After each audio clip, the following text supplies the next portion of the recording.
Understanding if-else and else-if statements. Every day, you take many decisions depending on the situation.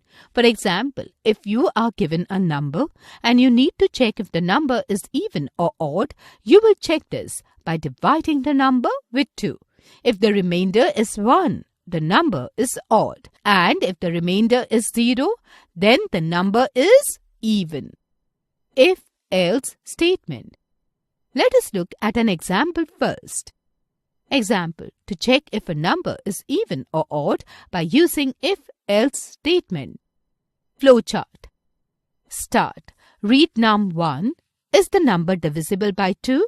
No, the number is odd. Yes, the number is even. End.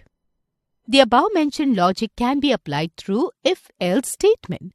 The if-else statement requires 3 things.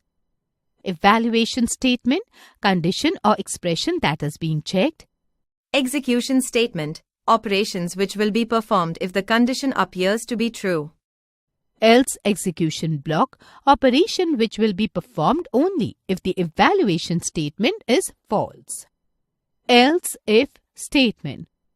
Suppose you need to compare 2 numbers, A, B, and check if A is greater than B or they are equal. To implement this, you need to check 2 conditions. In Python, the keyword elif is used for checking another statement in case the previous statement is false. Code.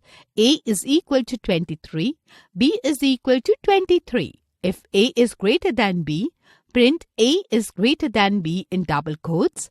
Elif A is equal to B, print A is equal to B in double quote, else print A is less than B in double quotes. Explanation. In this, you are comparing the values of 2 variables by using a comparison operator. In the first statement, it checks if A is greater than B. If this condition is true, then it prints A is greater than B. And if the condition is false, then elif block will execute and check if A is equal to B. If it is true, then it prints A is equal to B. And if it is false, then it prints A is less than B.